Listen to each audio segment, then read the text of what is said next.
What's up, everybody? It's Chris, and I'm here to bring you episode 3 of our new series, The Backlog. Today on The Backlog, we are going to be looking at Bioshock Infinite. Now, before I get started, I want to take it a step back. I want to talk about why we have backlogs. I feel like everybody experiences it. You know, people pick games up on sale, they go to Humble Bundle, and they might only want 2 out of the 6 games.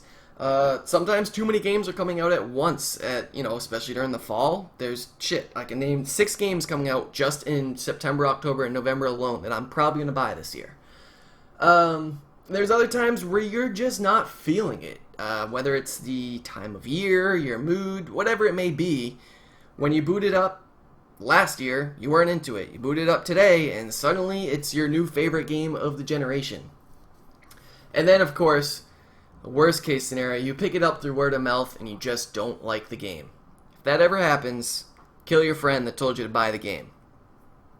Anywho, me personally, I have 170 games just on Steam alone. That's not including my PS3 games, that's not including my PS4 games, Ubisoft, Origins, GTA 5 through Rockstar. I have a boatload of games. According to howlongtobeatsteam.com, that's just under 1,800 hours of game time left. And that's not including just completing the games. I'm talking just the main story. Not 100%ing it, not going for all the achievements. Literally just the story. I have 1,800 hours of game time left. Or, in other words, 2 months, 1 week, 6 days, and 13 hours of continuous play if I were a zombie. Very specific metric, I know, but hey, this is from howlongtobeatsteam.com, not from me, so shoot them if you got a problem with it.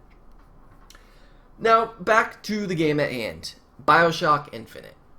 I want to mention that Bioshock 1 is one of my favorite shooters from last generation of games. So why did it take me so long to beat this game? Well, there's a couple reasons why. First of all, I had that issue with Bioshock 1, actually, where I just wasn't feeling it. I went back 6 months later, and it, again, being one of my favorite games of last generation. For some reason, I had the same feeling with Bioshock Infinite, and despite me knowing that Bioshock 1 was fucking awesome by the end, I just stopped playing Bioshock Infinite. Again, I don't know why I gave up on it. I guess one thing is I had it for PS3, and the DualShock 3 is fucking awful for shooters, in my opinion. So, this time around I decided to play it on PC. Are things different? Hell fucking yes. I don't want to come off snobby here, but I think the Bioshock games, at least Bioshock Infinite, is meant to be played on a PC.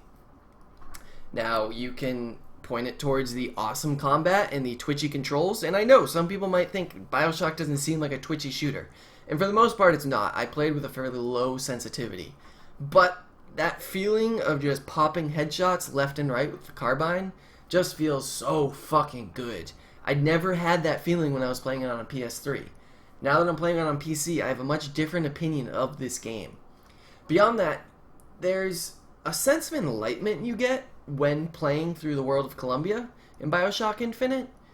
And when you're 12 inches from a really nice monitor, those vivid colors in Columbia just pop. And they come out oh so well. This is very different than Bioshock 1's dreary setting, where you go into an elevator, go down into this like watery hell, if you will. It's very the opposite. You go into this elevator that launches you up into the sky, and there's just beautiful colors surrounding you from the beginning of the game. Beyond that, there's the addition of skylines. I found, at the end of the day, I think they're a really nice addition, but I have a weird relationship with them in this game. The targeting is a little quirky at first. I don't know if I was going too fast or too slow while I was moving on them, but there was a lot of times where I felt like I was aiming at a guy. I'd click the airline strike button, and he'd end up just jumping off and not actually attacking the guy. However, once I got around that quirkiness and really got a feel for the targeting, it evolved to a point of abuse almost. I feel like those skylines are too overpowered. I don't know if that's necessarily broken game design though, because maybe that was the reward for mastering that weird targeting system. But again, it got to the point that it was absurd. I could walk into a room and not fire a single bullet and take everybody out just by jumping up on the skyline, doing a strike, jumping back up, turning around, doing another strike, and it got a little repetitive.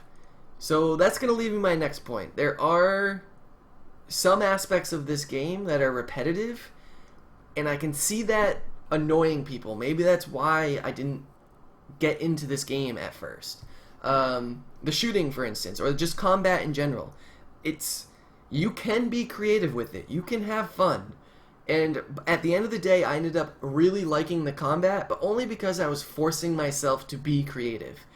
You could probably beat this game using only one or two of the weapons, just the base weapons too. The pistol, the submachine gun, and the carbine are all you really need. You don't even need to use your powers. And if you did, you could probably just use one or two of them, and that's all you need to use for the entire game. Again, you can be creative, you can start combining them, but you don't really need to, which I think is kind of an issue with the game. It never really forces you to get out of your comfort zone.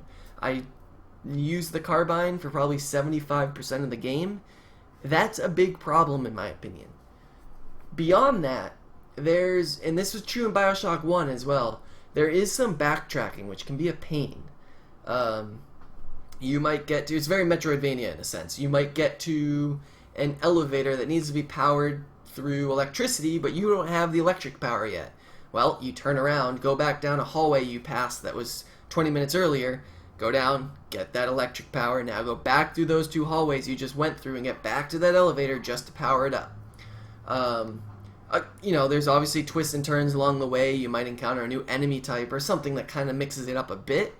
But if you're not a fan of going through the same hallways 2, 3, maybe even 4 times, Bioshock Infinite might not be the game for you.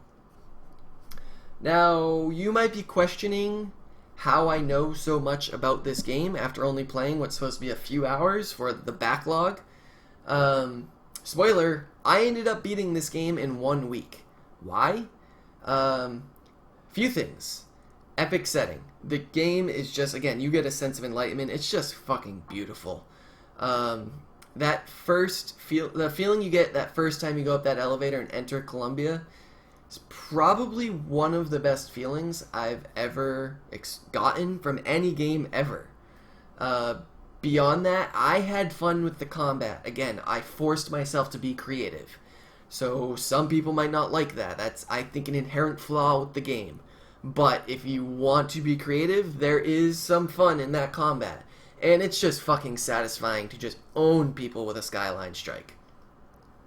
The story captivated me. I will admit, I think it's convoluted at times. But at the end of the day, it's better than most other games. Because let's be honest, most games don't really have good stories, unfortunately.